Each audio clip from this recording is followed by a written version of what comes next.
네, 안녕하세요. 반갑습니다. 네, 송정이 낭독회, 네, 우리 심화투 선생님들과 함께 그레고아르와 책방 할아버지 12주차 동안 달려왔습니다. 오늘 또 낭독회로 이렇게 마무리를 짓는데요.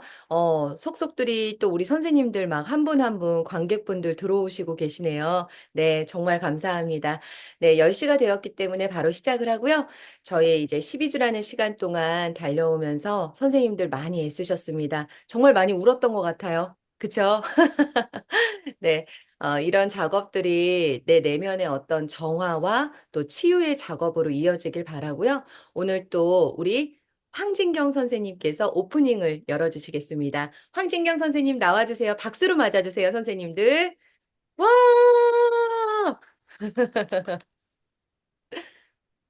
안녕하세요. 심화이반 낭독회 오프닝을 맡은 황진경입니다. 오늘 저희 심화이반 낭독회에 와주셔서 고맙습니다. 저희 반에서는 저를 포함해 총 10명의 선생님들이 함께 낭독을 공부하였습니다. 저희 반 선생님들은 하나같이 자신의 낭독에 대해 늘 고민하는 분들입니다. 매주 수업을 받고 과제를 낭독한 후 단톡방에 각자 셀프 피드백을 올리는데요. 그 내용을 읽어보고 이분들이 얼마나 낭독에 진심인지 느낄 수 있었습니다. 낭독은 배울수록 어렵지만 함께 웃고 울며 수업을 받고 서로 의지하면서 여기까지 올 수 있었습니다. 그리고 매 시간 영혼을 담아 낭독을 지도해 주신 송정희 성우님께 애정을 담아 감사의 말씀을 드립니다. 저희가 오늘 낭독하는 책 그레고아르와 책방 할아버지는 서점을 운영하다가 파킨슨 병에 걸려 수레국화 요양원에 거주하고 있는 피케 씨와 고등학교를 졸업하자마자 요양원 주방보조로 일하게 된 그레고아르가 만나면서 벌어지는 이야기입니다. 요양원에서 무력한 나날을 보내고 있던 피케 씨는 운명처럼 그레고아르를 만나 그를 낭독가로 키우게 되는데요. 그 과정에서 두 사람은 서로를 깊이 이해하는 관계로 발전합니다. 요양원에서 벌어지는 사건들은 화가 나기도 하고 재밌기도 하고 때로는 슬프고 마음이 아프기도 합니다.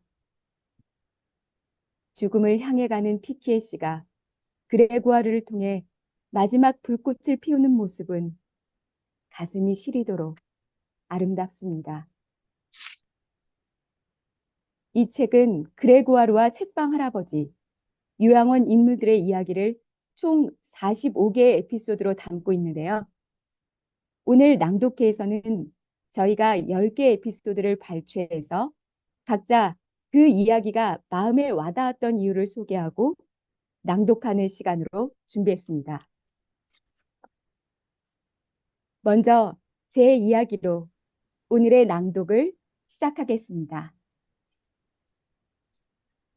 저는 신바이반 수업이 시작되고 낭독을 정말 잘하고 싶다는 생각이 들어서 마음이 조급해졌어요. 하지만 제 마음과는 다르게 그레고아르와 책방 할아버지를 낭독하는 것은 많이 어려웠습니다. 특히 책방 할아버지의 대사를 표현하기가 힘들었습니다. 그런데 낭독을 하다 보니 책 내용이 무척 흥미진진했습니다. 그레고아르가 피케시를 만나서 낭독가로 성장하는 모습을 보는 것이 흐뭇했고 두 사람 사이의 끈끈한 우정이 부럽게 느껴졌습니다. 피케시가 그레고아르에게 낭독을 가르치면서 하는 이야기들을 통해 낭독하는 방법에 대해 더 깊이 생각하게 되었는데요. 피케시의 모습에서 딸에게 이야기하는 저의 모습이 보이기도 했습니다. 기회만 되면 낭독과 관련한 새로운 일을 꾸미는 피케시를 볼 때는 늘 새로운 일에 도전하는 저와 비슷하다는 생각이 들었습니다. 제가 낭독할 부분은 책방 할아버지가 그레고아르에게 책 읽는 법을 가르쳐 주는 부분인데요. 독서의 단계에 대해 설명하는 내용을 보면서 저도 골짜기와 꼭대기 사이로 길을 개척하는 낭독가가 되고 싶다는 생각이 들었습니다. 여러분께서 오늘 제 낭독을 듣고 책방 할아버지의 책과 낭독에 대한 열정과 사랑을 느낄 수 있기를 바랍니다. 그레고아르와 책방 할아버지, 마르크 로제 장편 소설, 윤미연 옮김, 출판사 문학동네. 10. 책방 할아버지는 나를 교육시키고 책 읽는 법을 제대로 가르쳐 주기로 마음먹었다. 보렴, 여기 이건 그냥 마침표가 아니야. 여기서는 긴장감이 느껴지게 읽어야 해. 숨을 한껏 들이마셔. 호흡을 좀 주라고. 대단히 중요한 거야. 너에게도 마찬가지지만 특히 텍스트를 위해서 말이야. 이 세상에 그 어떤 책도 단숨에 써내려진 건 없어. 글쓰기는 수정에 수정을 거듭하는 작업일 뿐이지. 새 양초가 완전히 타들어갈 때까지 말이야. 전달되는 시간은 불꽃에 맡겨두고 직접 글도 쓰시나요? 끝까지 들어봐. 사람들 앞에서 책을 읽는 기술은 문장들이 그 자리에 갑자기 처음 나타난 것처럼 들리게 하는 데 있단다. 물론 네가 책을 들고 있으니 문장들은 이미 네 눈앞에 있겠지만 그렇게 하려고 노력해. 마치 작가가 새하얀 백지 위에 첫 문장을 쓰는 것처럼 말이야. 마치 처음인 것처럼. 그럼 제가 사람들을 속여 넘겨야 한다는 건가요? 제가 그 문장들을 처음 보는 척하면서 완벽하고 훌륭하게 읽어야 하는 거예요? 그런 셈이지. 나는 배운다. 그리고 내 방식으로 표현한다. 학교에 다닐 때 나의 받아쓰기 성적은 정말 형편없었다. 철자와 문법 빵점, 동사 변화 빵점, 신앙도 빵점. 그런데 지금 여기서 나는 빛나고 있다. 듣는 이들의 마음을 녹이려면 어떤 식으로 문장을 읽어내려가야 하는지 나는 본능적으로 안다. 더 절제된 구절들에서 목소리를 누그러뜨릴 줄 안다. TKC는 독서의 단계에 대해 나에게 설명한다. 텍스트들 가운데에는 내가 꼭대기라고 부르는 것들이 있단다. 언어의 위대한 모험들이 담긴 멀리서 여명을 발견하게 되리라는 것을 짐작할 수 있는 텍스트들이지. 그 모든 매혹적인 빛들, 붙잡을 수 없는 찰나의 일출이나 일몰의 녹색 광선, 더운 기류 속에서 매 순간 폭발하는 구름, 선회하는 독수리들의 날갯짓 속에서 증폭되는 꿈, 고독, 고독. 그 아래에서 네가 찾으려 한다면 그 은밀한 골짜기들을 찾아낼 수 있을 거야. 눈이 얼어붙은 아주 작은 산 꼭대기에서 녹아내린 첫 물방울이 골짜기 밑바닥까지 평야의 끝자락, 미지의 먼 바다까지 소리 없이 나아가는 것 말이야.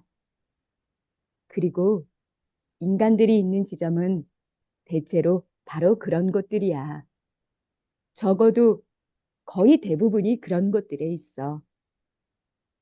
나중에 골짜기와 꼭대기 사이로 길을 개척하느냐 마느냐는 너한테 달려 있어.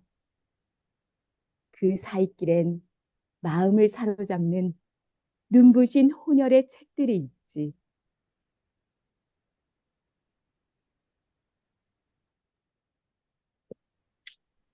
BK는 낭독에 관한 탁월한 선생입니다. 그는 자신의 삶을 가짜 인생이라고 표현하지만 낭독에 관한 그의 신념과 철학은 진짜입니다. 그가 전수하는 독서와 낭독의 비법은 그레고아르의 인생에 빛을 주고 다른 이들에겐 치유를 선물합니다. 가슴이 메마른 사람들에게 영혼을 깨우는 단비 같은 그의 낭독론을 이어서 조금 더 소개해드리겠습니다.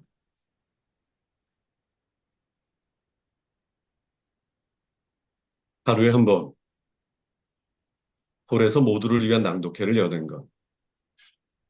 그리고 나에게 시간이 남으면 방 안에서 꼼짝 못하는 사람들을 위해 이방저방 찾아다니며 일대일로 책을 읽어주기. 어떻게 보면 나는 내 성공으로 인한 최대의 피해자다. 나는 쉬지 않고 책을 읽는다. 게다가 수레국화의 주치의 제레미는 그런 나의 사정 같은 건 아랑곳하지 않는다. 마성 부인의 동의하에 그는 강장제를 처방하듯 나의 낭독회를 처방한다. 아, 네. 그는 신경쇠약증을 앓고 있는 사람들에게 말한다. 지금 당신에게 필요한 게 뭔지 알겠어요. 당신에게 그레구어르를 처방해야겠군요. 그레구어르를 만나보세요.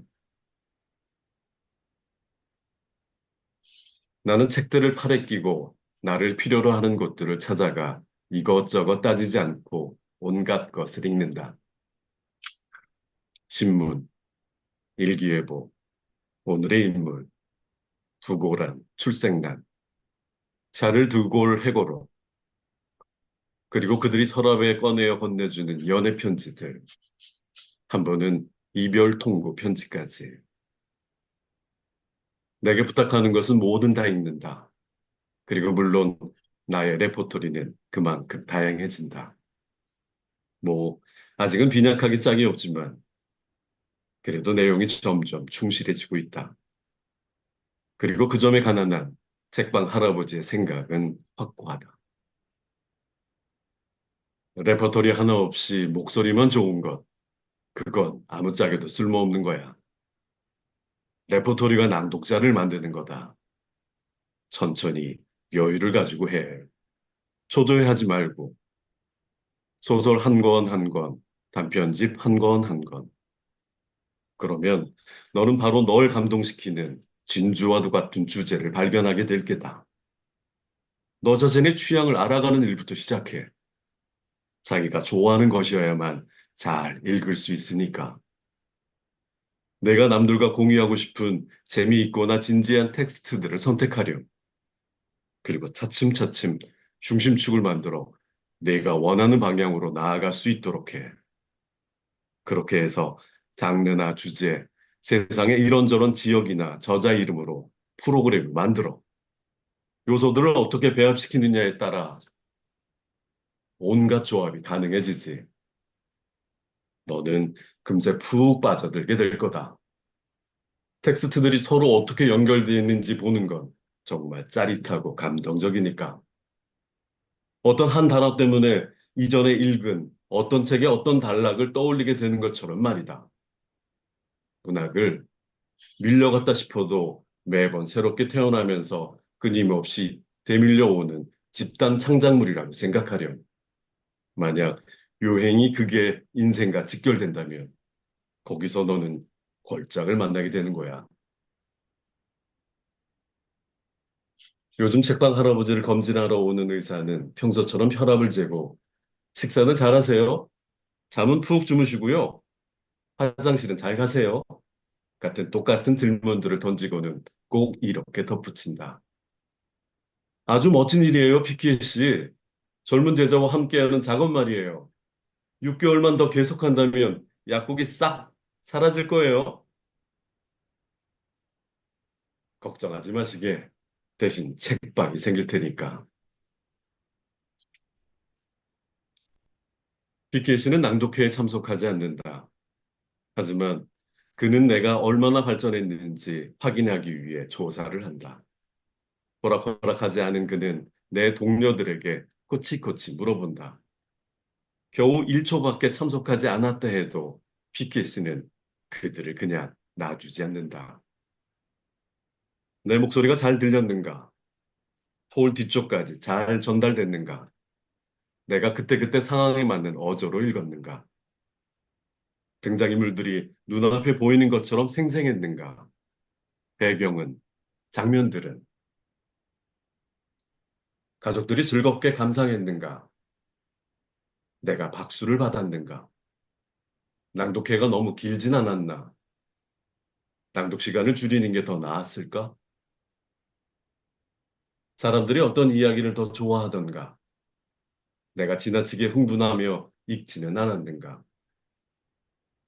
사람들이 이야기 내용에 빠져들지 못하게 대충 읽고 넘어가지는 않았는가? 자기가 맡은 역할을 위해 박진감 넘치는 연기를 해야 하는 이야기꾼이나 배우와는 달리 낭독자는 자기가 읽는 문장에 몸과 마음을 다 바쳐 오직 투명하게 존재해야 한다고 그는 절대적으로 믿는다. 오로지 책의 내용만이 밝게 빛나야 한다.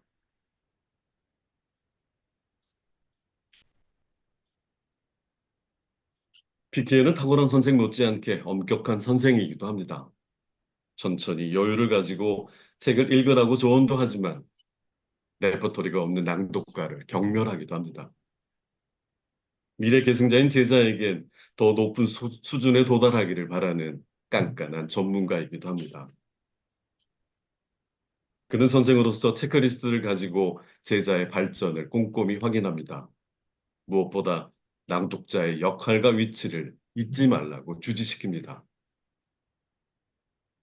자기가 읽는 문장에 몸과 마음을 바치고 투명하게 존재해야 한다고 오로지 책의 내용만이 밝게 빛나야 한다고 강조합니다. 제자로서는 까다로운 스승이지만 이보다 더 큰 가르침도 없을 겁니다.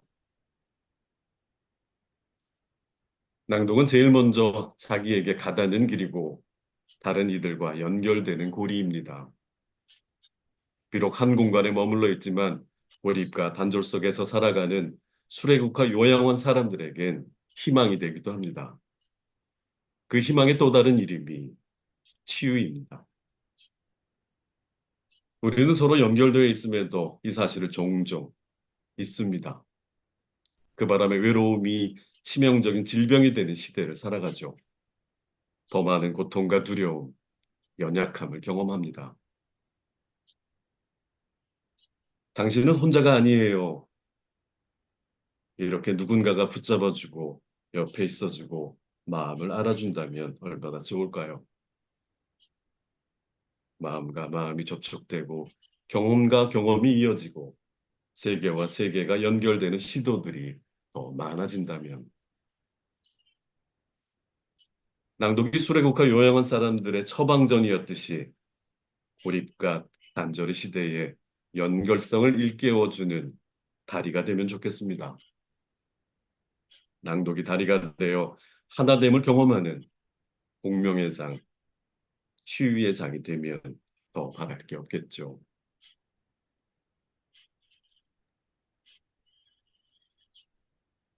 이렇게 그레고아르는 낭독가로서 할아버지에게 훈련을 받습니다. 피키 씨와의 만남은 항상 요양원 안에서 이루어졌습니다. 하지만 이번 에피소드는 처음으로 요양원 밖에서 시작됩니다. 파킨슨 병으로 물병 뚜껑도 제대로 열 수 없는 할아버지가 그레고아르를 데리고 나가 물속에서 발성 훈련을 한다고 하는데요. 저와 함께 이 두 사람의 훈련을 따라가 보시죠.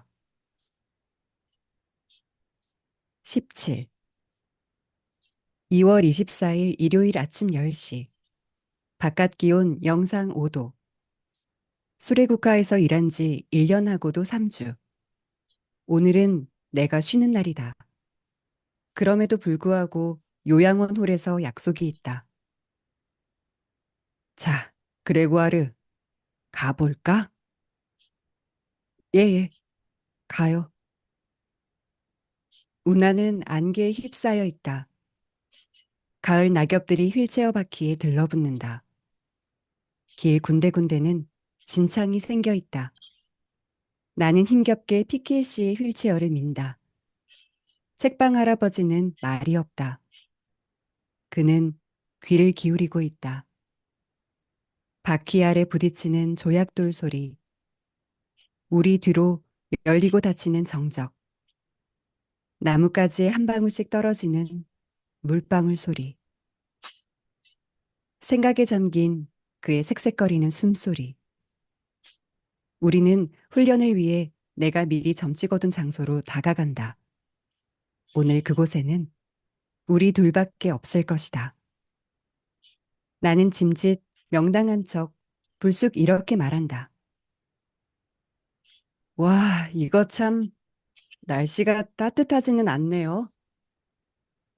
책방 할아버지는 내 말은 들은 척도 않고 딴소리를 한다. 오늘 연습할 텍스트가 뭔지는 알고 있겠지? 빅토르 위고의 46행 알렉상드렌. 감옥을 방문하고 나섰음. 내가 2주 전부터 죽어라 외우고 있는 텍스트다. 아무 생각 안 해도 입에서 술술 나와야 한다. 그는 믿는다. 이제 곧 그렇게 될 거라고. 나도 믿는다. 여하튼 목적지에 도착한 뒤 나는 새로 산 잠수복을 꿰어 입기 위해 미치광이처럼 몸을 마구 뒤틀고 비비꼰다. 온몸이 와들와들 떨린다. 내가 준비를 마치자 책방 할아버지는 전투복을 갖춰 입은 내 모습을 보기 위해 뒤로 물러난다. 나는 그에게 미소를 지어 보인다. 그가 윙크를 한다. 나는 그의 휠체어 브레이크가 제대로 걸려 있는지 확인한다. 그가 운하에서 생을 마감한다면 그건 너무 어처구니 없는 일일 테니까. 그가 볼멘 소리를 한다. 이런 것에 신경 쓰지 마. 이런 건 내가 알아서 할 일이니까. 그렇다면 나는 운하로 향한다. 갈대들을 헤치고 조금씩 조금씩 밑으로 내려간다. 온통 개흙이다. 엉덩이까지 빠져든 지점에 이르러 나는 노인을 바라본다. 이런 젠장, 물이 너무 차가워요. 그러면서 스스로 용기를 불어넣기 위해 웃는다. 급할 것 없어. 천천히 가. 그가 한순간 움찔하는 게 느껴진다. 이제야 불현듯 우리가 하려는 일이 미친 짓이라는 생각이 든 모양이다. 이제 물이 내 허리까지 찬다. 내 어깨까지 물이 올라온다. 피키에 씨, 몸이, 몸이 약간 따뜻해졌어요. 오케이, 오케이. 나도 그래. 그는 양무릎과 두 팔, 상반신과 어깨를 격렬하게 문지르며 나에게 소리친다. 그에게 아무런 탈도 일어나지 않기를. 책방 할아버지가 시킨 대로 나는 착실하게 천천히 앞으로 나아가 운하 한가운데서 그 부동의 거울 같은 수면을 깨뜨리고 엎드려 몸을 쭉 편다. 개구리 헤엄, 부지런히 침묵 속에서 내 두 손이 잔물결을 밀어내면 물은 저기 자욱한 안개에 휩싸인 진흙탕 물이 흐르는 운하 기슭까지 삼각형을 그리며 밀려난다. 한순간 때밀려간 화산가스 같은 안개가 내 뒤에 다시 몰려든다. 나는 배경 속으로 사라지는 듯한 느낌이다. 현존하면서 무제하는 느낌. 피키에 씨는 쫓아올 수 없어 나를 기다린다. 나는 그에게 신호를 보낸다. 오케이다. 치켜든 엄지. 훈련이 시작된다. 숨 한 번 들이마시고 머리를 물속으로. 감옥에 수감된 도둑들 100명 중 90명은 뽀글뽀글뽀글. 숨 한 번 들이마시고 머리를 물속으로. 학교 근처에 얼씬도 한 적 없으며 다시 뽀글뽀글뽀글. 수만 번 머리를 물속으로. 그래서 읽을 줄도 모르고 서명 대신 십자 표시를 한다. 수만 번. 물 한 모금. 이 일요일 아침 내가 일으키는 요란뻑적지근한 소란에 깜짝 놀란 쇠물딱이 내 코 밑에서 부리를 불쑥 디밀고 다리는 물속에 그대로 둔 채 성을 내며 날뛴다. 이렇게 무섭기는 난생 처음이다. 책방 할아버지가 있는 곳에서는 이런 상황이 보이지 않는다.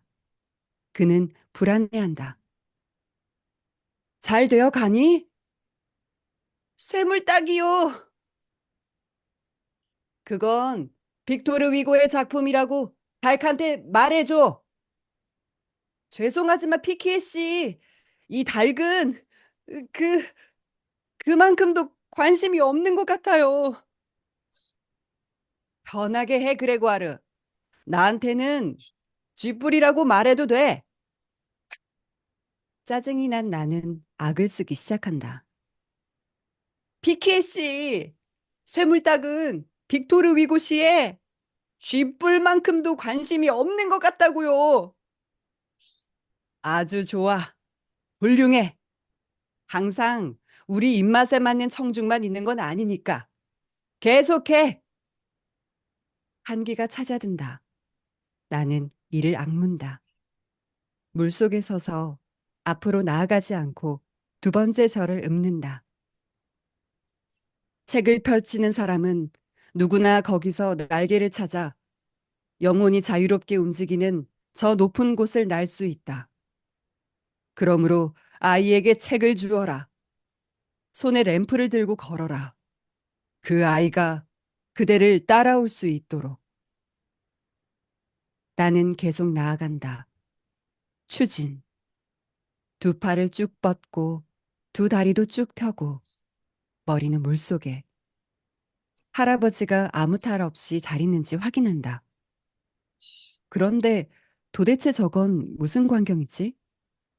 둔치길에 있는 나의 피키에 고개를 숙인 채 양손으로 바퀴를 움켜쥐고는 내 위치에 맞추어 바퀴를 돌리고 또 돌리면서 마치 갤리선 노자비 대장 같은 목소리로 나에게 고래고래 고함을 지른다. 물 밖으로, 물 속으로, 물 밖, 물 속. 계속해. 빅토르가 네 낭송을 듣고 있다. 네. 그레고아르는 몸이 꽁꽁 얼어붙은 채 물 밖으로 나와 피가 뛰는 소리를 듣는다고 표현합니다. 그는 이제 새로운 감각으로 세상을 받아들이고 있습니다. 피케 씨는 그의 눈앞에서 가스통 바슐라르의 물과 꿈이란 책에 납작한 돌을 끼워 한치의 망설임도 없이 운하에 던지며 말합니다. 나중에 저 책을 읽거라. 진짜 카리스마 있죠. 처음에는 책을 그냥 그레고아르에게 주면 되지 왜 운하에 던졌을까 하는 생각이 들기도 했습니다. 이날의 모든 경험은 20살 청년 그레고아르의 인생에 깊이 새겼었을 거예요. 고된 낭독 훈련을 마친 그레고아르의 다음 이야기를 함께 만나보실까요?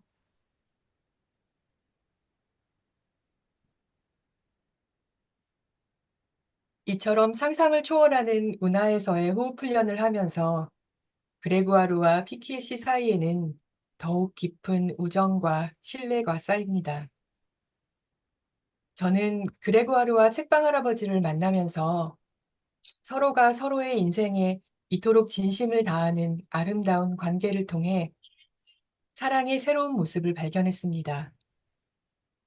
사실 그레고아르는 스승 피키에 씨뿐만 아니라 수레국화 요양원의 다른 노인들에게도 사랑과 인정을 듬뿍 받는 낭독가였습니다. 그레고아르가 그곳에서 얼마나 다정하고 희망적인 존재였는지는 제가 낭독할 셀레스틴 모렐 부인의 이야기에서도 알 수 있습니다. 가족이 없던 전직 음악교사 모렐 부인은 임종 순간에 그레고아르가 책을 읽어주기를 원했습니다. 이제 겨우 20살인 그레고아르는 이 어려운 부탁을 받아들여 재즈를 좋아하던 그녀에게 이어폰으로 음악을 들려주며 그녀의 마지막 순간을 함께했습니다. 이 에피소드는 저에게 특히 와닿았는데요. 지난달 돌아가신 아버지께 제가 병원에서 이어폰으로 가수 이미자의 노래를 들려드리면 통증도 잊고 기뻐하시던 기억이 떠올랐기 때문입니다. 그래서 모렐 부인을 위한 그레고아르의 따뜻한 마음이 저는 참 기특하고 고맙고 감동적으로 다가왔습니다. 지금부터 모렐 부인의 마지막 순간을 지켜준 용감하고 다정한 그레고아르의 이야기를 저와 함께 만나보시겠습니다. 19. 나는 셀레스틴 모렐에게 책을 읽어주러 온 수레국화 요양원의 젊은 낭독가다. 모렐 부인, 제가 유튜브에서 찾았어요.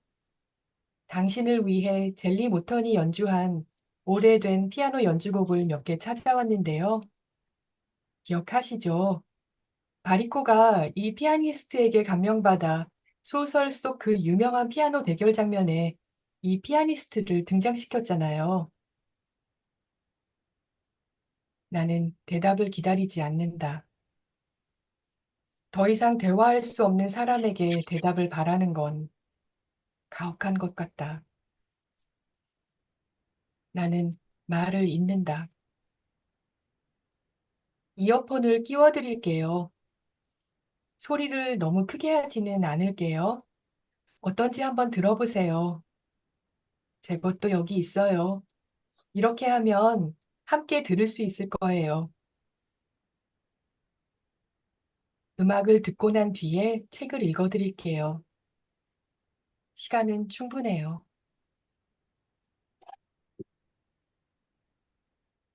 나는 그녀가 재즈 클럽들에 자주 드나들었다는 걸 알고 있다. 평생토록 유명한 연주자들이건 무명 연주자들이건 가리지 않고 특히 색소폰 연주자들의 연주를 들으면서 늘 똑같은 질문을 하곤 했다. 만일 너에게 선택할 기회가 있다면 그레고아르, 넌 뭐가 되고 싶니? 음악 그 자체? 악기? 그 음악을 연주하는 사람? 음악을 듣는 사람 중에서 별다른 생각 없이 나는 음악 그 자체가 되는 게 더 좋겠다고 대답했다. 일렉 기타 독주곡이 되고 싶다고. 그녀는 내 손을 사랑스럽게 톡톡 두드리면서 웃었다. 나하고 같구나, 그레고아르. 나도 음악이 되고 싶어. 음악가가 없다면, 듣는 사람이 없다면, 음악은 존재하지 않을 거야. 음악이 창조되는 동시에 사라질 그런 자유? 음악이 사라지는 순간 영원히 계속되는 그 반향은 오로지 나머지 셋에서 비롯되는 거지. 곡이 끝날 때 음악가의 공허함은 곡이 끝나버린 슬픔과 비견돼. 그리고 음악가는 서둘러 다시 연주하고 싶은 마음뿐이지. 악기는 푸른 하늘에 애원하는 메마른 호수처럼 더 이상 존재하지 않는 행복으로 감동받으려 하는 사람처럼 텅 비어 있어. 오직 음만이 미래도 과거도 없는 순간이야. 인간에게는 불가능한 절대적인 현재. 거기에 스며들 수 있는 건 오직 한 조각의 음악뿐이란다. 그녀는 눈꽃 같은 목소리로 그 말을 했다. 자기 방, 자신의 끈덕진 고통들을 잊고 있었다. 자신의 추억 속으로 되돌아가 있었다. 셀레스틴은 지금 죽어가고 있다. 젤리 롤부터는 맹렬한 기세로 건반을 누빈다. 나는 그녀의 손목에 손가락을 대고 건반을 누르듯 살짝 두드린다. 그녀와 신체 접촉을 해야 한다. 그녀가 어항 속에 혼자 있는 게 아니라는 걸 그녀에게 알려줘야 한다. 그녀가 종이에 적어 부탁했던 대로 수레국화의 그 그레고아르는 끝까지 그녀와 동행하리라는 걸 알려줘야 한다. 나는 책을 펼친다. 1920년대와 재즈. 셀레스틴은 행복해한다. 나는 알고 있다. 나는 녹초가 되도록 그렇게 되낸다. 이 책이 결코 끝나지 않았으면 좋겠다. 셀레스틴, 내 목소리가 피로와 슬픔과 고통으로 무너져 내릴 때까지 책의 마지막 구절들을 계속 되풀이해 있는 힘껏 당신을 붙잡아두고 싶어요.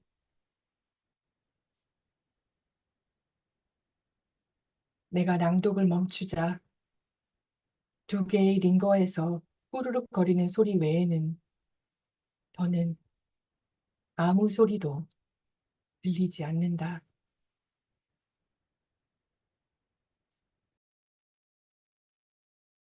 피케시와 낭독으로 연결된 셀레스틴과 지루 부인이 세상을 떠난 후 그레고아르는 피케시에게 남아있는 유일한 친구가 되었습니다.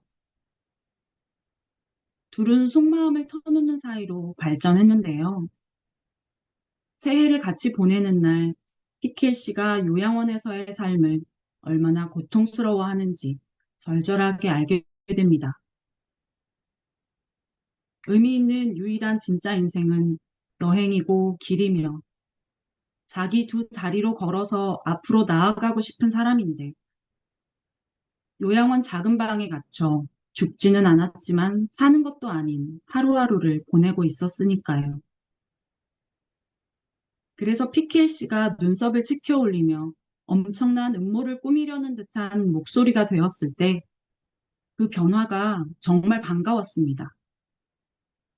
생기가 느껴졌거든요. 기발하고 거침없는 추진력을 가진 피키에가 라디오 수레국화를 생각해내고 그레고아르와 환상의 듀엣을 이뤄냈을 때 가장 자기 자신으로 사는 시간처럼 보였습니다. 저희 엄마도 파킨슨이셔서 안 되는 동작이 늘어날 때마다 많이 우울해하십니다. 이번 생은 망했다고 하신 적도 있어서 너무 속상하고 슬펐습니다.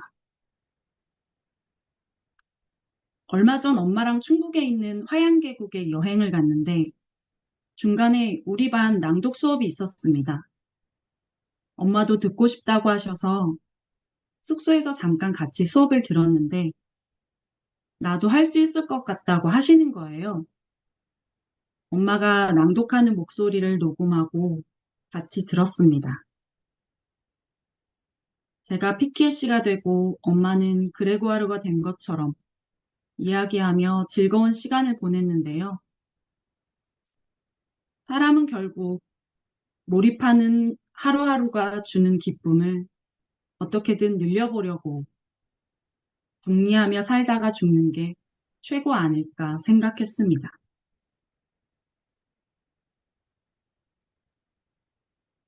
24. 피케 시방에서 한참 책을 읽고 있던 내 귀에 조슬랭이 숨을 몰아쉬는 소리가 아주 또렷하게 그가 마치 우리 바로 옆에 있는 것처럼 들려온다. 깜짝 놀란 내가 피케 씨를 바라보자 그는 턱으로 화장실을 가리키며 내게 묻는다. 그가 저기 있는 거냐? 아니요, 그럴 리가요. 조슬랭 아저씨는 이 방 바로 아래 2층 방에서 일하고 있어요. 피케 씨가 눈썹을 치켜 올린다. 그거 참 놀라운 일이구나. 하지만 내가 보기에 그건 그저 평소에는 다른 물질들이 흘러내려가던 곳에서 목소리가 울려오는 일일 뿐이다. 도대체 놀랄 일이 뭐란 말인가? 나는 다시 책을 읽을 준비를 한다. 그 순간 읽고 있던 셀린의 책 위에 손을 올려놓으며 피케 씨가 뭔가 엄청난 음모를 꾸미려는 듯한 목소리로 말한다. 아니, 아니, 그레고아르. 밤의 끝으로의 여행은 나중에 읽어도 돼. 우리는 그것보다 먼저 해야 할 일이 있다. 조술랭에게 지금 책 읽는 시간이라고 말해. 나는 웃음을 터뜨린다. 너무해요, 피키에 씨. 나는 이내 화장실로 가서 변기 앞에 무릎을 꿇는다. 그리고 변기 테두리 양쪽을 각각 손으로 짚고 찝찝한 기분을 억누르면서 물이 빠진 변기 구멍 안에 머리를 최대한 바짝 갖다 대며 조슬랭을 부른다. 여보세요? 조슬랭 아저씨, 제 말 들려요? 긴 침묵. 이윽고 저 세상에서 들려오는 듯한 목소리. 말 시키지 마! 일하는 중이야! 제가 아저씨한테 책을 읽어드리면 어떻겠냐고 피키에 씨가 물어보라고 하시는데요. 왜 진작 이런 생각을 하지 못했을까? 수도 메인 밸브를 잠근 상태에서 변기 물을 전부 비우면 배관들이 뻥 뚫려 그 통로로 여러 소리들이, 특히 목소리도 전달될 수 있는 거다. 증명 완료. 피케 씨는 생각에 잠긴다. 그레고아르, 우리에게 필요한 미디어가 바로 여기에 있었구나. 라디오 수레국화? 라디오 수레국화. 똥싸개들이 똥싸개들에게 말한다. 그는 옛날 전쟁 영화 속 암호화된 메시지를 전하는 레지스탕스 같은 목소리로 말한다. 더 이상 그를 말릴 수가 없다. 그의 계획은 이미 시작되었다. 그는 이제 단 1초도 쉬지 않고 라디오 방송 생각만 한다. 그레고아르, 우린 지옥을 읽을 거다. 그게 뭔데요? 지옥? 그레고아르, 도덕이라는 민명 아래 일반 대중이 자유롭게 읽지 못하게 금지한 책들.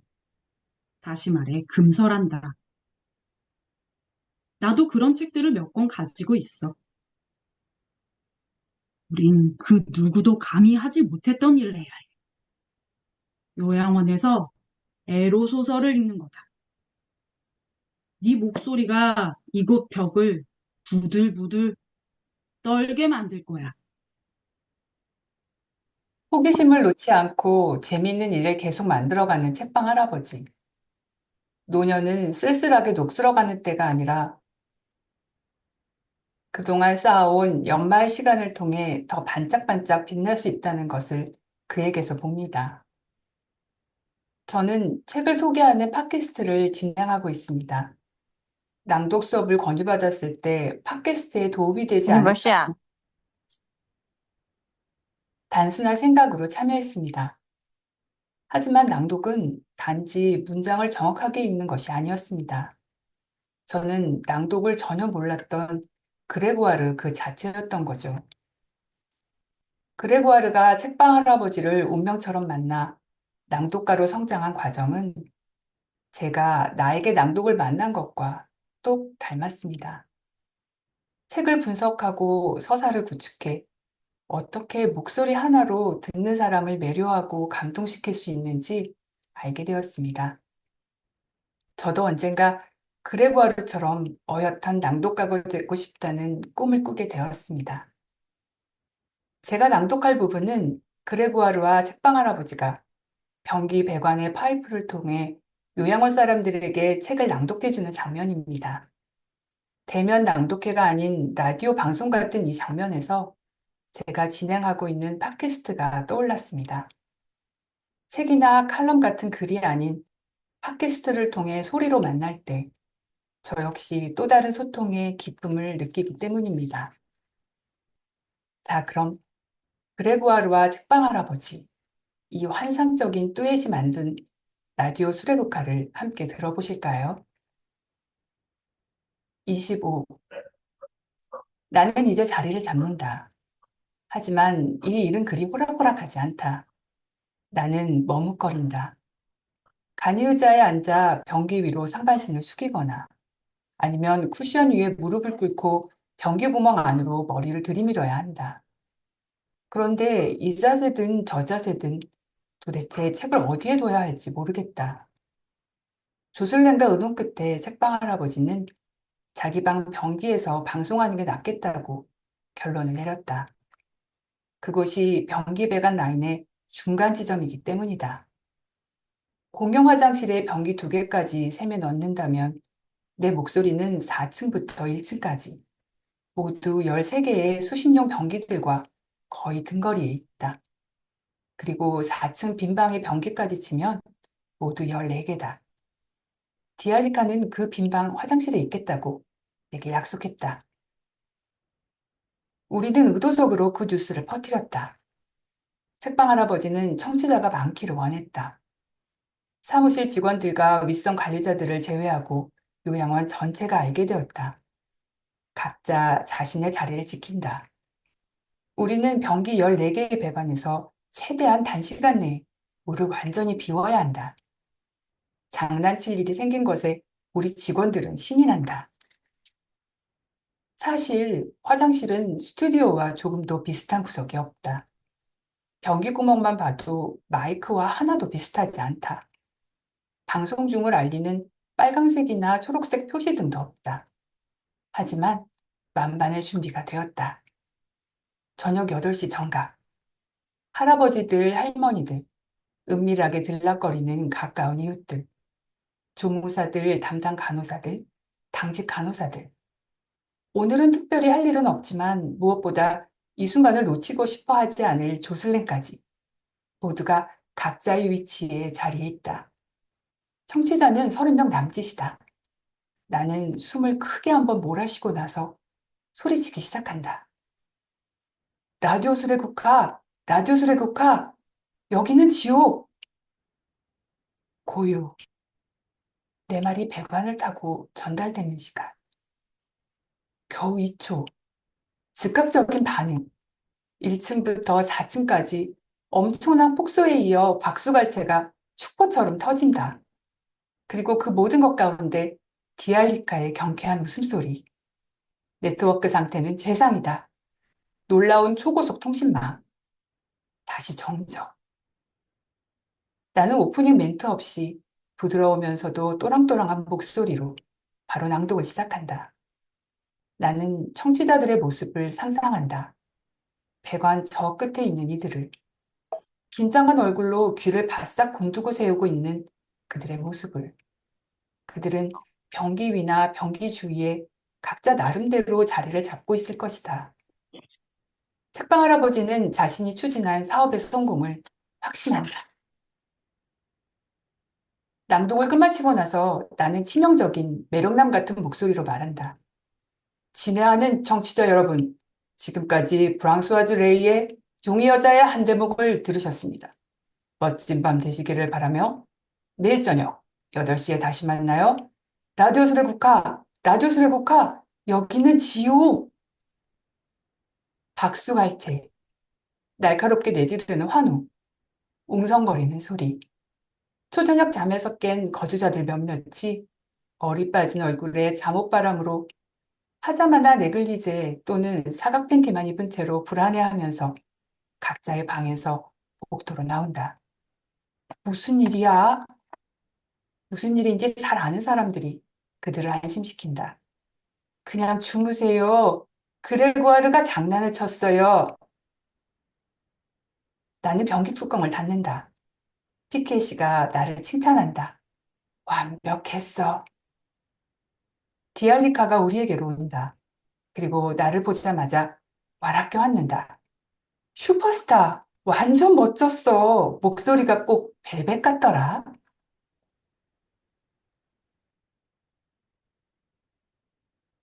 라디오 수레국화 아이디어를 실현시키는 책방 할아버지를 보면서 매 순간 열정을 가지고 신나는 일을 도모하며 산다면 결코 늙지 않을 것 같다는 생각을 해봅니다.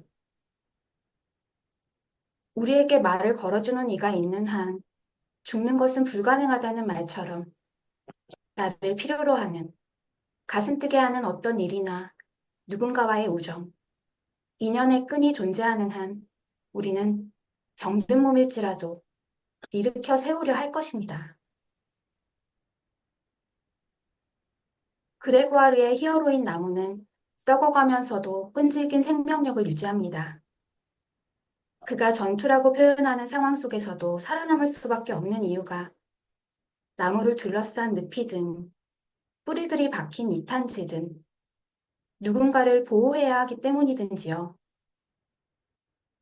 그가 버드나무를 존경심을 느끼며 바라보고 이야기하는 모습을 보며 저도 저의 히어로를 보며 감탄하는 상상을 해봤습니다. 피키에 씨는 어쩌면 행복한 사람일지 모릅니다.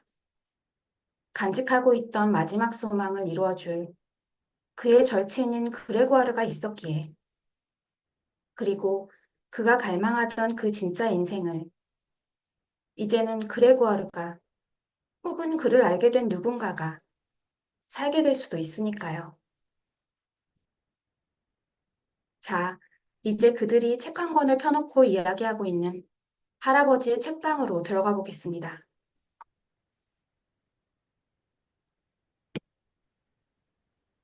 30. 나무? 어디 설명해보렴. 그냥 한번 해본 말이에요. 아니, 아니. 잘 생각해봐. 이 세상에 그저 우연히 튀어나오는 말은 절대로 없어. 그래, 그건 사실이다. 우연히 튀어나오는 말은 절대로 없다. 나는 나의 대답에 정당성을 부여하기 위해 그에게 할 말을 찾으려고 애쓴다. 하지만 내가 입을 여는 순간 마치 또 다른 존재가 나 대신 말을 하는 것 같다. 참 이상한 느낌이다. 이런 말을 내가 듣고 있는 것 같다. 저는 나무들을 좋아해요. 그리고 나무들에 대해 뭐라고 콕 집어 말할 수는 없지만 감탄과 존경심을 느껴요. 제 머리에 제일 먼저 떠오르는 생각은 그거예요. 만일 제가 나무라면 아마도 운하 아래쪽 습지 한가운데 서 있는 그 늙은 버드나무일 거예요. 왜 있잖아요. 제가 훈련하러 가는 그 숨은 옆에 있는. 나는 곰곰이 생각한다. 그리고 잠시 그 모습을 그려본다. 내 머릿속에 그 모습이 아주 선명하게 떠오른다. 나는 지금 이 방에서 빠져나간 듯한 텅 빈 눈으로 그 어느 때보다 생각에 깊이 잠긴 채 말을 잇는다. 그 나무는 유일해요. 그러니까 그 나무는 제가 저 자신과 쉽게 동일시할 수 있는 대상이에요. 나무는 혼자예요. 나무를 둘러싸고 있는 늪은 거대하죠. 뿌리들은 이탄지에 박혀 있고 나뭇가지들은 수은색 우산처럼 펼쳐져 있어요. 여름이면 그 그늘 아래에서 암소들이 휴식을 취하죠. 그 나무는 히어로예요. 게다가 나무는 누군가를 보호해줘요.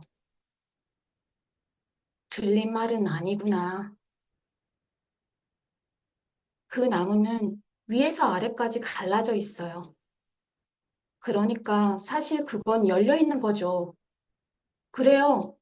중부와의 책처럼 나는 독서대 위에 펼쳐져 있는 1914년의 사람들을 그에게 가리켜 보인다. 문고판, 엄청나게 두껍다. 폭풍우가 불 때 내리친 벼락. 내 생각엔 그 나무가 갈라진 건 그저 그것 때문인 것 같은데. 아니요, 저는 그렇게 생각하지 않아요. 그것보다는 오히려 기생생물들이 서서히 그런 홈을 만든 거라고 봐요. 작은 애벌레나 섬유소를 개걸스럽게 먹어치우는 뭐 그 비슷한 것들이요. 그 나무의 중심은 썩어서 한쪽은 빨갛고 다른 한쪽은 흰색이에요. 그리고 각 부분은 거의 완벽한 대칭을 이루면서 땅 쪽을 향하고 있죠. 두 개의 줄기를 휘무지해서 뿌리가 되는 걸 보면 나무는 마치 코로 땅을 헤집고 다니는 맥을 닮았어요. 나무는 빨아들여요. 흡수해요. 뭐라고 표현하든지 가네요. 나무라는 게 원래 그런 거잖아요, 피키에 씨. 그건 전쟁이에요. 잔인한 전쟁과는 다른 전투. 인간성과 무관한 전투. 골짜기 텍스트들과 우리가 이 책에서 읽는 그 모든 공포들과는 무관한 전투. 그 나무 앞에서 웃지 마세요, 할아버지. 할아버지가 자주 쓰시는 표현대로 말하자면 그 나무 앞에서 우리는 우스꽝스러운 존재들이죠. 그가 얼빠진 표정으로 나를 바라본다. 눈이 휘둥그레진 채. 아니, 그는 앉은 자세에서 거침없이 상체를 일으키며 검지로 나를 위협한다. 그의 팔, 그의 손, 그의 입이 떨린다. 그는 반박한다. 그만해, 그레고아르. 절대 절망하면 안 된다. 절망하기에는 넌 너무 어려. 발작적인 기침이 그를 뒤흔든다. 그는 숨을 제대로 쉬지 못한다. 나는 고집스레 말을 잇는다. 하지만 그건 절망이 아니에요, 피키에 씨. 다른 것에 대한 사랑이에요.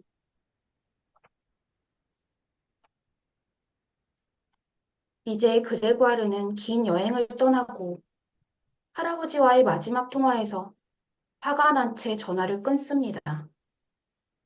왜 그럴 수밖에 없었는지 궁금해집니다.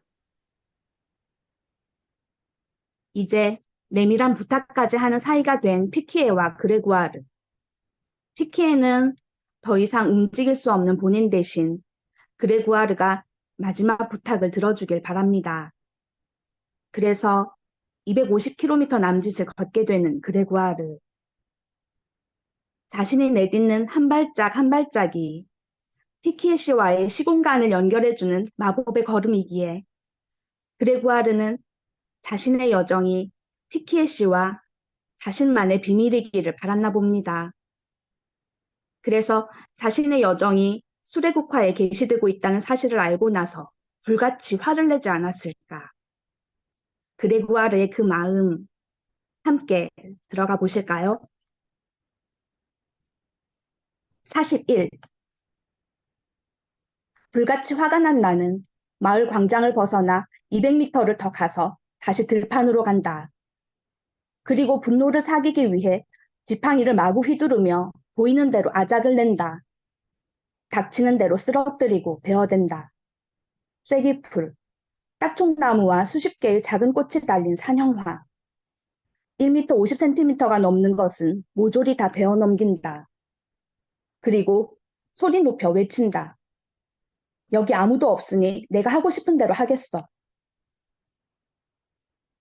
얼마 전까지만 해도 나는 아무것도 아니었다. 쥐꼬리만한 급료를 받는 책 읽어주는 사람. 만약 책방 할아버지가 원장의 책상 위에 돈봉투를 슬며시 밀어놓지 않았더라면 나는 오래전에 쫓겨났을 것이다. 하지만 이제 더 이상 아무 문제도 없고 돈도 제법 버는 데다 수레국화를 유명하게 만들어주고 있다. 부차티 소동이 일어나는 동안 마송 부인은 어디에 있었던가? 그녀는 단 1초도 내 편을 들어주지 않았다. 모두가 날 비난했다. 그랬다. 그들에게 그 단편 소설을 읽어주면서 나는 완전히 나락으로 굴러떨어졌다. 40살을 넘긴 남자들을 찾아다니며 한 명도 빠짐없이 모조리 살해하는 변두리의 그 젊은이들의 이야기. 극도로 폭력적이라고? 약간은 그렇다고 할 수 있다. 하지만 부차트의 위대한 재능은 젊은이들 중 하나를 그의 아버지와 대립시키는 데 있다. 그래서 이야기의 결말은 불행할 수밖에 없다. 이른 새벽, 일당은 마침내 그 아버지를 붙잡는다. 그리고 바로 그 대목에서 그 소설은 탁월한 문학작품이 된다. 왜냐하면 서로 헤어지는 순간에 일당은 우두머리가 통나무 안에서 40살이 되어버렸다는 사실을 알게 되기 때문이다. 하룻밤 사이에 그의 젊음은 날아가 버렸다. 그리고 더욱 맹렬해지는 추격. 하지만 그 무리가 이번에 뒤쫓는 대상은 바로 그 우두머리다. 소설의 메시지는 장엄하다. 그런데 수레국화의 그 누구도 그걸 포착하지 못했다. 그들은 노인 사냥꾼들이라는 제목만 기억할 뿐이었다. 치명적인 실수. 오후 3시에 호란에 흐르는 침묵 속에서 그 제목을 알린다. 끝장이다. 나는 거주자들이 불만을 드러내리라고는 생각도 하지 못했다. 그러기엔 그들은 너무 지쳐 있으니까. 무기력한 사람들. 아니, 툴툴거린 건 틀림없이 면회를 온 누군가의 친척이다. 그자가 원장실로 찾아가 거들먹거리며 말했을 것이다. 마송부인, 당신의 철딱서니 없는 낭독가는 책을 고르는 안목이 영 형편없더군요. 노인요양원에서 노인 사냥꾼들이라니 못하게 했어야죠. 부끄러운 줄 아세요? 알아, 안다고 마송부인. 돈, 돈, 돈. 친인척 하나가 불평하면 고객 10명이 날아가 버린다. 그걸 내 머리에 새겨둬야 한단 말이지. 오케이. 납작 엎드린 자세. 앞으로 주의하겠다고 약속하겠어요. 네, 네, 알겠습니다, 마송부인. 도대, 판율, 목파상, 고전문학 모두가 인정하는 완벽하게 건전한 책들만 읽겠어요. 사람들 마음을 어지럽히는 해로운 것들은 이제 더 이상 절대로 읽지 않을 것을 약속합니다. 화장실 낭독 사건 때 이미 나는 쫓겨나기 일보 직전이었다. 피켓시를 봐서 그녀는 간신히 눈 감아 주었다. 그런데 이번엔 노인 사냥꾼들이라니. 그녀는 그 소설이 심약한 이들의 인간적 존엄성을 훼손했다며 한치의 망설임도 없이 나를 내쫓을 게 뻔했다. 나를 편들어줄 사람은 아무도 없었다. 책방 할아버지마저 몸을 사렸다. 이 일이 교훈이 되어줄 거다. 제목을 알리지 않고 이 이야기를 읽었다고 해도 누가 뭐라 사람은 아무도 없었을 거야. 그들이 충격을 받은 건 바로 그 제목 때문이야. 조심해. 우리가 사용하는 어떤 단어들은 때때로 상상할 수도 없는 파문을 몰고 와. 그래놓고 이제 와서 모든 게 다 깔끔하게 마무리된 지금 그 여자가 나를 등에 업고 광고를 노린다고? 아, 안 돼. 말도 안 돼. 절대로 안 돼. 이 허허벌판에서 나는 소리를 지른다. 절대로 안 돼. 절대로, 절대로! 트랙터를 몰고 가던 한 농부가 운전석에서 나에게 손짓을 한다. 아마도 내가 그에게 인사를 하는 거라고 착각한 듯하다. 그 와중에 나는 오직 한 가지만 생각한다. 나는 어딘가에 자리를 잡고 쉬어야 한다는 것. 기필코 호텔을 찾아 들어가야 한다. 그런데 그건 그리 쉬운 일이 아니다. 화를 참지 못하고 책방 할아버지에게 막말을 쏟아붓고 난 후 후회와 분노로 마음이 심란한 그레고아르에게 피켓이 죽음이 임박했다는 소식이 전해집니다. 스승의 죽음이 임박했다는 소식을 접한 그레고아르는 어떻게 되었을까요? 저와 함께 이야기 속으로 들어가 보겠습니다. 휴대전화를 다시 42. 휴대전화를 다시 켰을 때 디알리카의 문자 메시지에 분노가 모두 사그라진다. 전화 좀 해줘. 전화 받아. 응답해. 피켓이 코마 상태. D. 일말의 불안과 끝모를 죄책감이 나를 덮친다. 나의 난폭함, 나의 말들, 내가 마지막으로 내뱉은 그 몇 마디 말. 피켓이는 허세로 가득 찬 딴따라예요. 할아버지는 끝까지 스포트라이트를 받고 싶어 하는군요. 그 말들이 그에게 엄청난 상처를 입혀서 촬영 종료를 알리는 클래프보드를 치게 된 건 아닐까. 나 자신에게 온갖 욕을 퍼붓는다. 미친 개자식, 노인 사냥꾼, 책방 할아버지 살인자. 하지만 그 순간 나는 포복절도한다. 책방 할아버지의 살인자라고? 나 같은 놈이 피케시처럼 늙은 여우를 어떻게 죽일 수 있단 말인가? 피케시는 자신의 시간을 스스로 결정할 만큼 큰 사람이다. 내가 할 일은 그의 망상을 끝까지 실현해내는 것이다.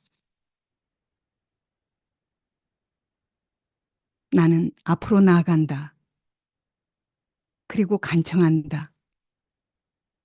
피켓이 조금만 더 버텨주세요. 나 혼자 이 일을 끝내게 하지 마세요. 철도교의 아치들 맞은편 비탈진 모래톱 한가운데에서 불 피운 자리를 발견한다. 그 불 피운 자리를 보자 나는 이내 큰 불을 피우고 싶다. 어느 누구에게도 발견되지 않을 조난자가 피워올린 불. 나는 불 피운 자리를 좀 더 넓힌다. 불이 번져나간다. 크게 타오른다. 허물어져 내리는 인걸불을 보고 있으니 화장장의 장작이 타오르는 광경이 불현듯 머릿속에 떠오른다. 하늘 저 높이 떠있는 샛별 아래 나의 기도는 시다. 텐트 안에선 파블로 네루다의 시집 20편의 사랑의 시와 한 편의 절망의 노래를 꺼내온다. 나는 내 친구 책방 할아버지를 위해 네루다의 시를 읽는다. 사랑은 그토록 짧고 망각은 그렇게도 길다. 책이 타오른다. 그 광경에 완전히 사로잡힌 내 눈에 책은 사라지기 전에 이런 글을 남긴다. Quiero hacer contigo lo que la primavera hace con los cerezos. 나는 너와 함께하고 싶다. 봄이 벚나무들과 함께하는 그것을. 내 친구가 정말로 사라졌음을 알게 된 깊은 슬픔에 대한 우의적인 반응인 것처럼 스스로 만들어낸 그 작은 소멸로부터 그 구절들을 오직 내 기억 속에 간직한다. 그 식구들을 그처럼 불길에 던져서 서가에 꽂힌 책 3,000권과 함께 사라지고 싶다는 그 노인의 유언을 일종의 어설픈 오마주처럼 받드는 나 자신이 부끄럽다. 나는 목소리를 변조하여 요양원에 전화를 걸었다. PK 씨와 통화하고 싶습니다. 누구시죠? 친척입니다. 이런 소식을 전해드리게 되어 유감입니다만 그분은 어제 저녁 세상을 떠나셨습니다. 원장님을 바꿔드릴까요? 나는 전화를 끊는다. PK 씨, 당신은 몇 시에 세상을 떠났나요? 그리고 모든 게 다 끝났는데 디아리카는 왜 나에게 당신이 코마 상태라고 말한 거죠? 나에게 24시간 동안 그 사실을 알리지 말라고 당신이 그녀에게 부탁했나요? 나를 걱정해서? 날 보호하기 위해? 무엇 때문에 당신은 의심하고 있었나요? PK 씨, 그게 바로 날 고통스럽게 해요.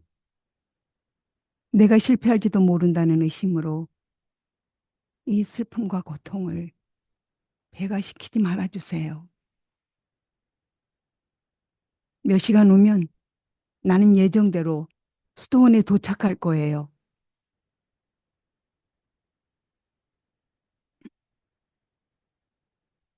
추석 명절을 함께 보내고 싶다고 찾아온 제자와 많은 이야기를 나누었습니다. 늘 제자에게 미안했던 것은 나를 만났기 때문에 그의 삶이 송두리째 달라졌다고 생각하였기 때문입니다.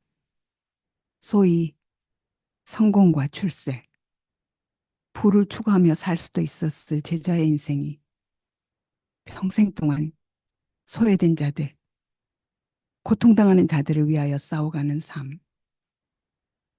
그래서 가난과 고통을 당연한 듯 감수했던 삶으로 바뀌었다는 생각 때문이었어요.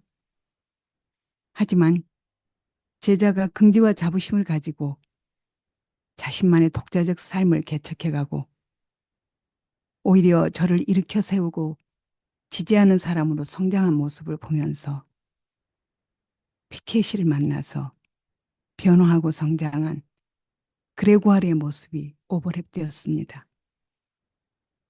그리고 인생을 살면서 나는 참 많은 피케시와 그레고아르들을 가진 행운아였다는 생각을 다시 하게 되었어요. 특히 나를 철학의 길로 인도하고 평생 동안 인격의 고향과 완성을 향하여 쉼없이 나아가게 해주신 나의 스승, 나의 피케. 백영은 목사님을 생각하며 가슴이 아프고 죄송했습니다. 어설프게 성장하고 있던 젊은 날의 나의 사상적 여정 속에서 나는 그레고아르처럼 나의 스승을 뿌띠 부르자적 근성을 버리지 못한 사이비치 식인이라고 매도하여면 하면서 그분을 외면하고 살았거든요.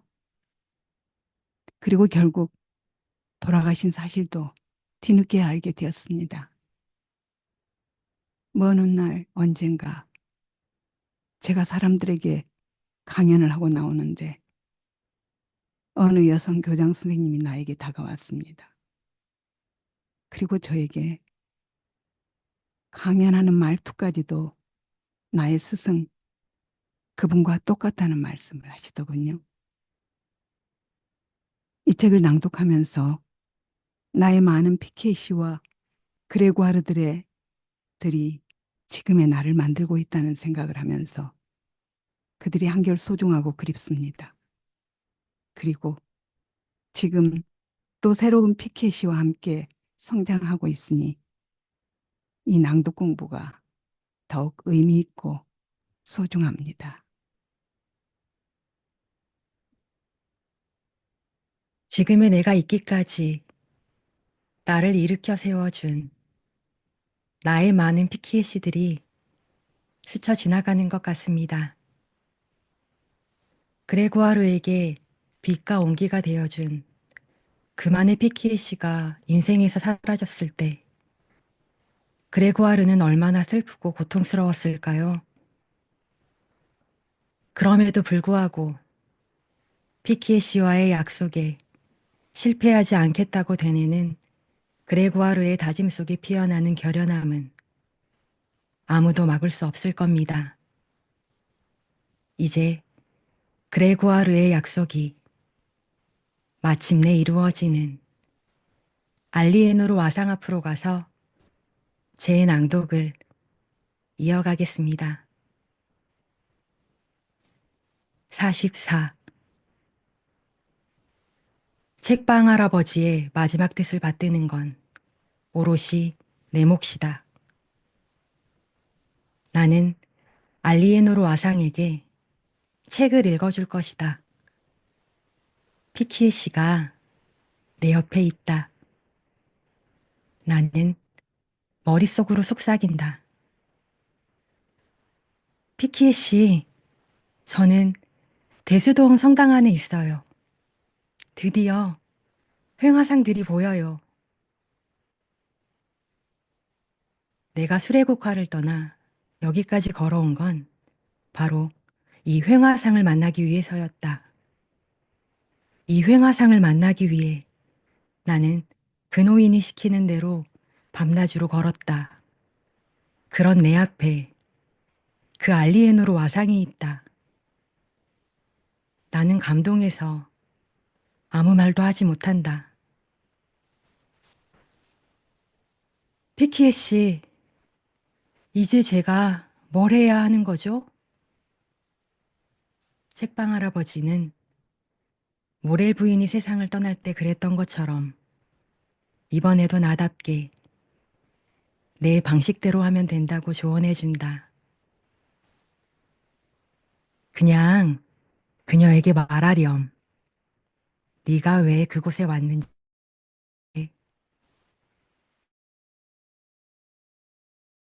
수도원 경내의 시계가 린다. 3시 반. 이건 신호일까? 깊이 생각하지 않고 알리에노르 다키템페야. 제 말이 들리시나요? 피키에 씨는 책방 주인이었어요. 피키에 씨는 당신을 찬미했어요. 당신은 그를 매료시켰어요.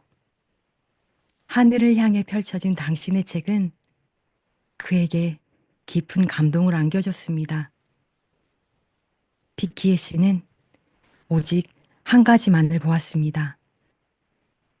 당신이 책 읽는 걸 좋아했다는 것. 당신의 메시지는 명백하다는 것.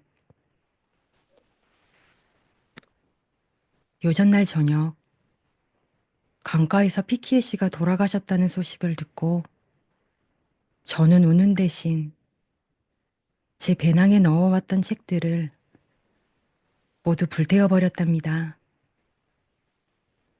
책들을 그렇게 소멸시켰다고 책방 할아버지는 화를 내지 않으셨을 거예요. 모레, 수요일, 저는 그 자리에 참석할 수 없을 겁니다. 그는 자신이 남긴 책들과 함께 화장되겠지요. 3,000권. 피키에 씨는 그런 사람입니다. 그는 가열차게 행동하는 것을 좋아합니다. 아니, 사랑했습니다. 이제 저는 그 뒤를 잇습니다. 200편의 사랑의 시. 저는 당신에게 이것들을 읽어드리기 위해 여기에 왔습니다. 당신에게 최고 중에 최고를 읽어드리겠습니다. 너에게 엄청난 비밀을 말해줄게. 시간은 바로 너야. 너의 머리칼, 너의 목소리, 너의 입이 고프다. 나는 먹지도 않고 길을 돌아다닌다. 그리고 침묵한다. 빵 조각 하나 먹지 못한 채 날이 새자마자 빗속에서 정신없이 너의 걸음의 물소리를 찾는다. 다시 한번 키스해줘. 한 번 더. 그리고 또 키스해줘.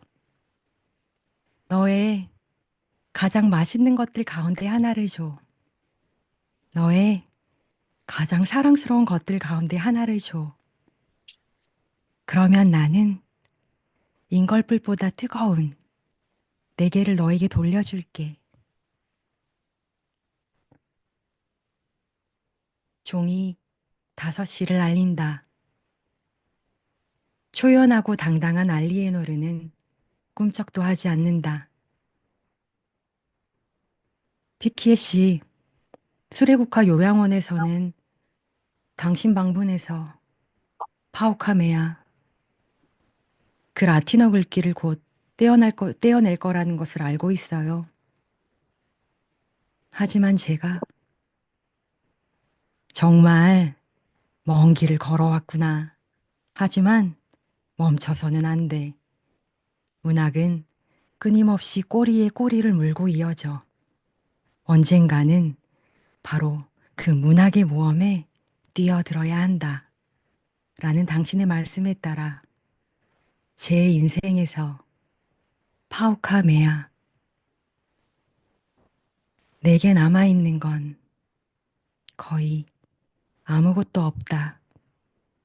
라는 그 글귀를 확장시켜 나갈 수 있다면 당신은 그것으로 만족하시겠지요?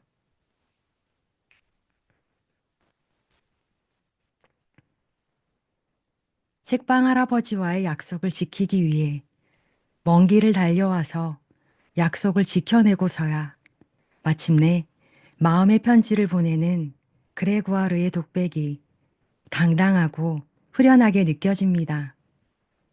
할아버지의 마지막 순간은 그레구아르를 한층 더 일으켜 세워주는데 아낌없이 쓰였습니다.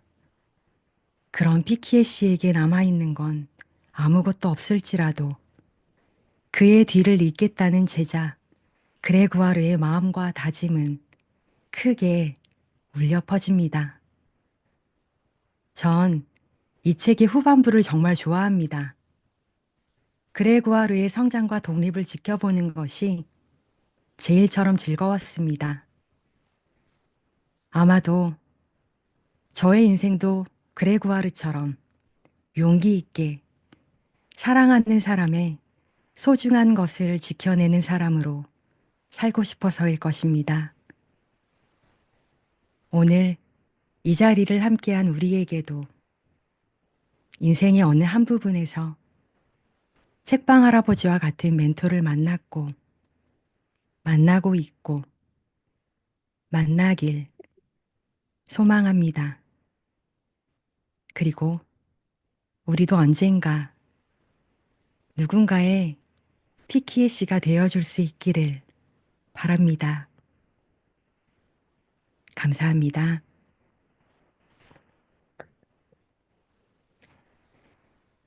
심화 입안의 히어로, 우리들의 영원한 멘토, 피키에 씨, 아니, 송키에 씨, 송정기 선생님을 모시겠습니다. 아, 정말 들을 만한 낭독회를 오늘 만났네요. 네, 애쓰셨습니다. 사랑한다는 것은 무언가를 지켜내는 작업이군요. 오늘 저에게 들어온 메시지고요.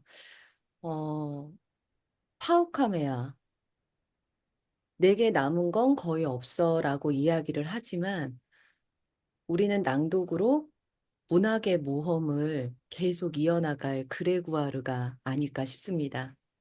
어, 오늘 끝까지 이렇게 귀 기울여 주신 우리 선생님들 너무 감사합니다. 많은 분들이 처음부터 들어오셔가지고 지금 이 시간까지 자리를 지켜주고 계세요.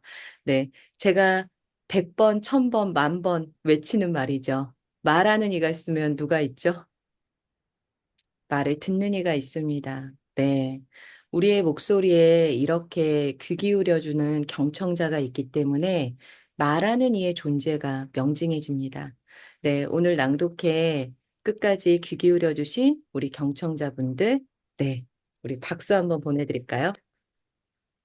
네. 저희 시마투 수료 낭독회는 이렇게 마무리를 짓도록 하겠습니다. 감사합니다. 고맙습니다.